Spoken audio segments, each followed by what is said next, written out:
الحمد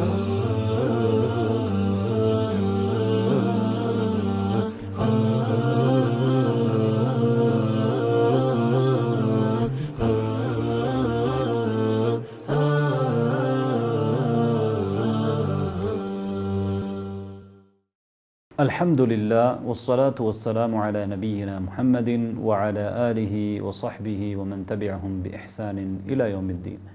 அன்பார்ந்த சகோதரர்களே சகோதரிகளே, நாங்கள் இன்றொரு அல் குர்ஆன் ஆயத்தை பார்ப்போம். அல்லாஹு தஆலா சூரத் மரியமுடைய 65வது வசனத்திலே சொல்கின்றான், ரப்புஸ் ஸமாவாதி வல் அர்தி வமா பைனஹுமா ஃபஅபுதுஹு வஸ்தபிர் லிஇபாததிஹி ஹல் தஅலமு லஹு சமியா. இந்த குர்ஆன் ஆயத் முக்கியமான 3 தௌஹீதுடைய அடிப்படைகளையும் உள்ளடக்கியிருக்கின்றது. அதாவது இந்த ஆயத்தின் முதல் பகுதி எதை சொல்கிறது என்றால், ரப்புஸ் ஸமாவாதி வல் அர்த் வமா பைனஹுமா, வானங்களினதும் பூமியினதும் அவற்றுக்கு இடைப்பட்டவைகளினதும் ரப்பு அல்லாஹ் என்பதை இந்த ஆயத்தினருக்கு சொல்கிறது. ரப்பு என்பது அல்லாஹ் தான் அவற்றை படைத்து பரிபாலிக்கக்கூடியவன். எனவே இந்த உலகத்தை படைத்து பரிபாலிக்கக்கூடிய ஏக இறைவன் அல்லாஹ் தான் என்று நம்புவது, அதற்கு நாங்கள் தௌஹீதுர் ருபூபிய்யா என்று சொல்வோம்.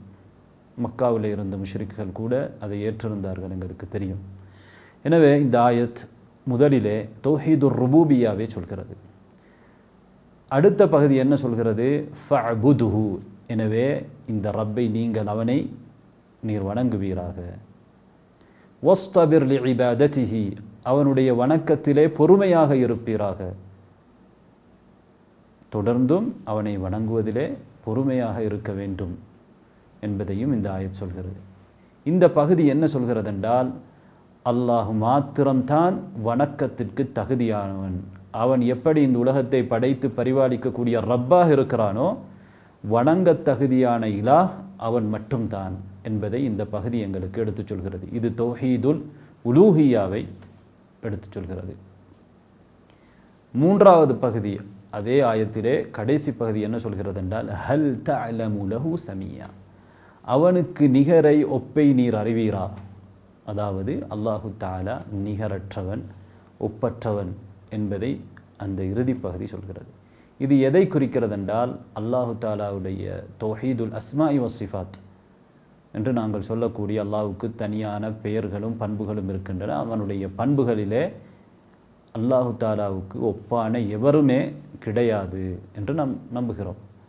அவன் அதிலே தனித்துவமானவன்.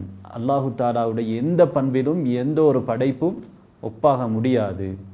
எனவே அல்லாஹு தஆலா ஒப்பற்றவன், நிகரற்றவன் என்பதை இது சொல்கிறது. இது தௌஹீதுல் அஸ்மாஇ வஸ்ஸிஃபாத் என்கின்ற தௌஹீதின் 3வது பகுதியை எங்களுக்கு சொல்கிறது.